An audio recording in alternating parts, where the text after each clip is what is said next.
Likez, abonnez-vous et activez les notifications.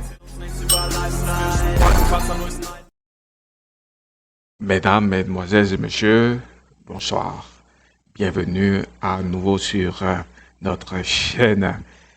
Aujourd'hui, nous allons parler de l'opération dénommée Midnight Hammer, une opération terrestre américaine rapportée qui implique des forces d'élite des États-Unis, en particulier la Delta Force.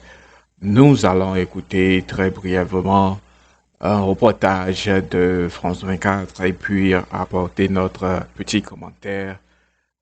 Donald Trump, pardonnez-moi, a donc confirmé avoir capturé, enfin, ce sont les forces spéciales américaines qui ont capturé Nicolas Maduro ainsi que son épouse il y a quelques heures, en pleine nuit pour les Vénézuéliens. Il était aux alentours de 3-4 heures du matin quand les États-Unis ont mené des frappes sur la capitale, mais aussi sur d'autres régions du pays. Quelques heures plus tard, Donald Trump s'est enfin exprimé. Nicolas Maduro, lui, était complètement absent, n'avait fait aucun commentaire et pour cause, puisqu'il avait été capturé par les forces spéciales américaines. Il a été exfiltré du pays. Donald Trump doit tenir une conférence de presse à 17h, heure de Paris. Je vous propose de revenir en images sur ces derniers développements et puis on en parlera avec Gauthier Rybinski ainsi que notre invité.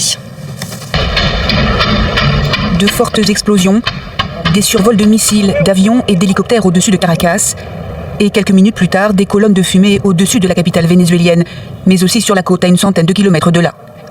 Les habitants de la région de Caracas ont été réveillés en pleine nuit par une série de frappes. Elles surviennent alors que Donald Trump avait promis ces dernières semaines de mener des opérations terrestres dans le pays, affirmant que les jours du président vénézuélien Nicolas Maduro étaient comptés. Dans un communiqué, les autorités ont dénoncé une très grave agression militaire. Nicolas Maduro a décrété l'état d'urgence et appelé à la mobilisation. Depuis la fin août, l'armée américaine a mené plus d'une vingtaine de frappes contre des embarcations vénézuéliennes impliquées selon elle dans des opérations de narcotrafic dans le Pacifique et les Caraïbes au nom de la lutte antidrogue menée par Washington.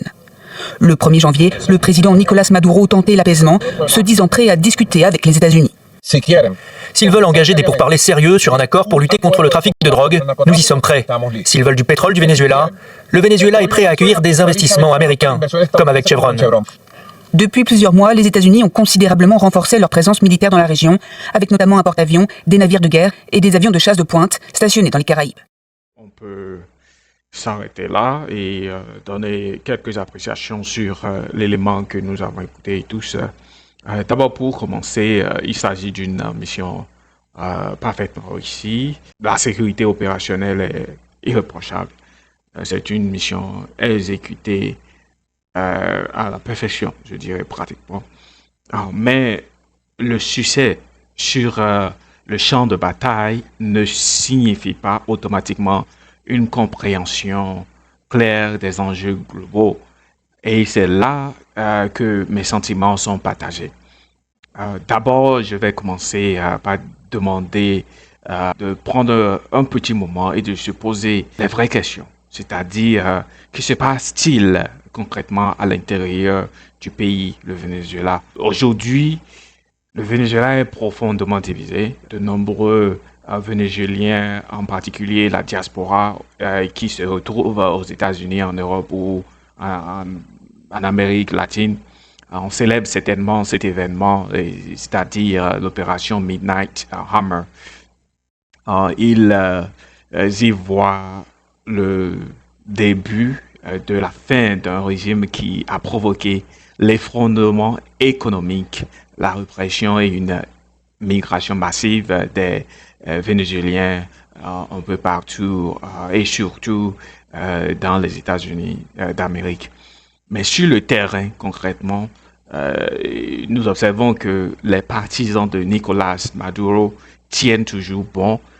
Ils scandent leur loyauté et s'accrochent à ce qu'il reste du régime et présentent cette opération comme une agression impérialiste de la part des États-Unis qui veut faire ses ordres dans la région.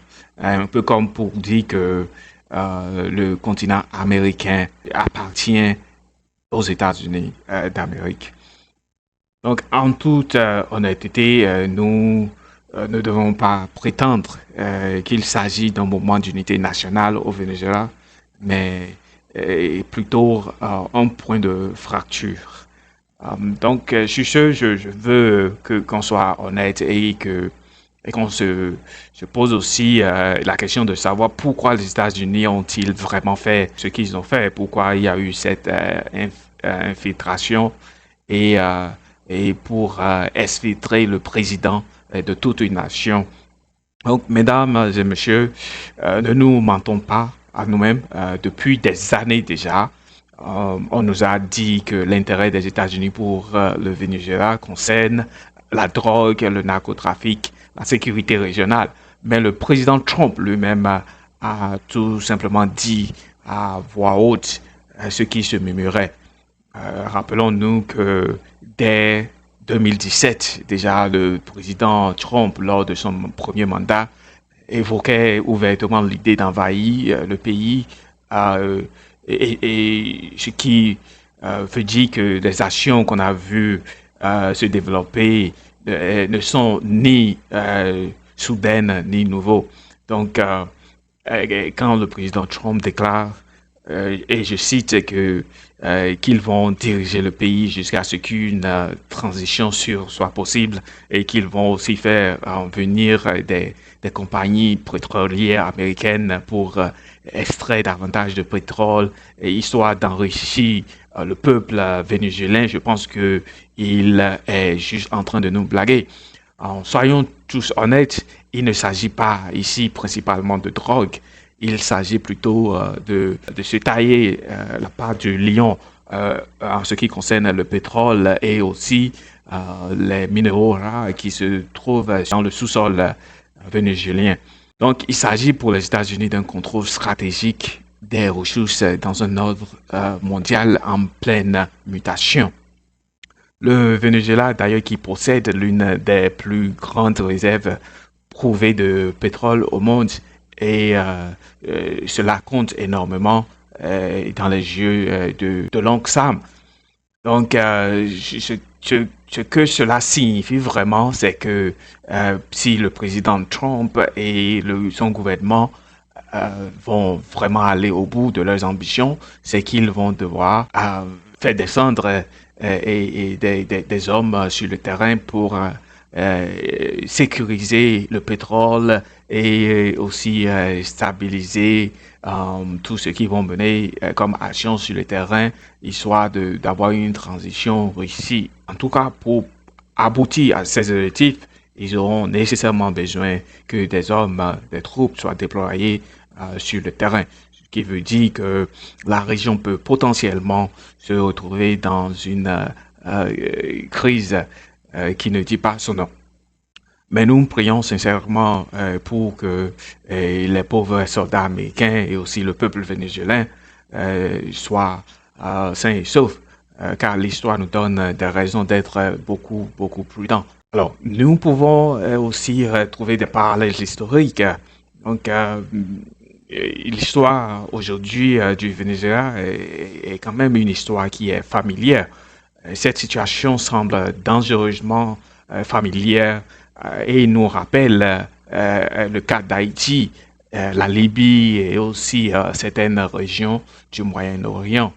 Des opérations qui ont commencé avec des objectifs clairs, une communication forte, des promesses de stabilité et tout ça, et puis qui se sont terminées malheureusement par une instabilité prolongée, des vacuums de pouvoir, des civils qui souffrent. Je ne dis pas que le Venezuela deviendra cela, mais c'est tout le mal qu'on puisse souhaiter au peuple du Venezuela. Donc, il faut aussi voir dans l'opération Midnight Hammer qu'il y a des signaux mondiaux forts qui ont été envoyés. Donc, on peut aussi se poser la question de savoir quel est le message qu'on essaie d'envoyer au reste du monde. On peut aussi parler du Nigeria, par exemple. Je pense qu'il y a eu de cela quelques jours. D'ailleurs, les États-Unis ont mené des frappes au Nigeria. Il y a eu quelques jours, le président américain a aussi envoyé quelques messages de menaces à l'égard du régime iranien. Donc, on se dit, quel est le message que le président américain est en train d'envoyer à ces nations? Et encore une fois, on peut se demander, au vu de ce qui s'est passé, la Russie qui observe attentivement dans le contexte de guerre avec l'Ukraine et surtout la Chine qui regarde attentivement ce qui se passe, va peut-être se donner des raisons pour pouvoir mener des actions similaires aussi au Taïwan, comme ils ont toujours considéré le Taïwan comme un terrain conquis. Ce qui est sûr, c'est que les prochains jours nous donnerons beaucoup plus d'éclaircissements sur l'interprétation de toutes ces grandes nations à propos des actions que Donald Trump et son gouvernement ont menées sur le terrain au Venezuela. Et surtout, pour finir, mesdames et messieurs, j'aimerais quand même avoir votre avis. Donc, si vous pouvez nous faire connaître vos avis, partager vos réflexions dans les commentaires. Que pensez-vous de cette opération des États-Unis? Est-ce que vous pensez que cette opération concerne réellement la drogue ou plutôt le pétrole et les minéraux qui se situent dans le sous-sol du Venezuela? Et aussi, les États-Unis devraient-ils diriger un autre pays, un pays souverain, pendant une période de transition comme le président Trump est en train de nous le faire savoir? Merci infiniment pour votre participation et vos réflexions. Et on se retrouve très prochainement.